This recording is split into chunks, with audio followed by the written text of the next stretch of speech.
हां, नमस्कार सर. शेतकरी प्रश्न विचारतात, की महाराष्ट्रातील हे पावसाळी वातावरण किती दिवस राहणार? आणि यानंतर थंडीला सुरुवात कधी होणार? याबद्दल माहिती द्या सर. आता सध्याच्या अंदाजानुसार आता अरबी समुद्रातील जे वादळ आहे किंवा डिप्रेशन हे अंतर्गत भागात सरकलेलं आहे. हं, त्यामुळे आज जो काही कोकण किनारपट्टी सहित लगतच्या जिल्ह्यांमध्ये हं, आणि महाराष्ट्रामध्ये जो पाऊस अपेक्षित होता तो पाऊस कमी झालेला आहे. हं, मात्र हे वादळ आता फिरून थोडं गुजरातकडे सरकण्याची शक्यता आहे. त्यामुळे या डिप्रेशनचा गुजरातवर परिणाम होईल, त्याचबरोबर थोडं कोकण किनारपट्टीलाही परिणाम होण्याची शक्यता उद्या परवा आहे. त्याच दरम्यान आपल्याला माहिती आहे की बंगालच्या उपसागरामध्ये मोन्था नावाचं चक्रीवादळ तयार झालेलं आहे हो, हो. आणि 28 ते 29 त्याचा प्रभाव आहे, म्हणजे उद्या आणि परवा. हां, हां. तर ते विदर्भामध्ये गडचिरोली, चंद्रपूर, यवतमाळ, नागपूर, भंडारा, गोंदिया, वर्धा या जिल्ह्याला थोडा परिणाम करण्याची शक्यता आहे पूर्वेकडून.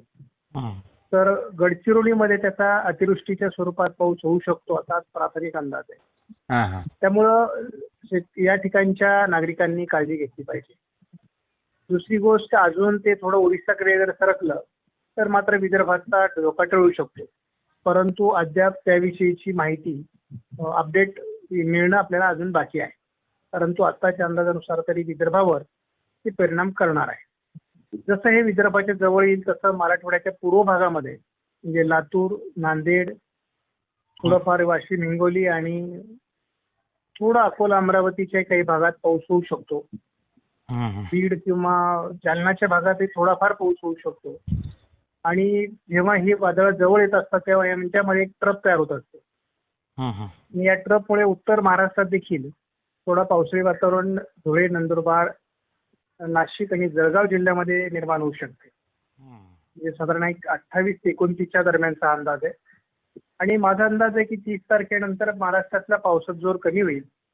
हं. त्यानंतर मग 2 तारखेपासून पुन्हा स्थानिक वातावरण महाराष्ट्रामध्ये आहे. किरकोळ स्वरूपाचं आहे ते. म्हणजे थोडं ढगाळ वातावरण, काही ठिकाणी शिडकावा असा पाऊस असेल. म्हणजे मुख्य पाऊस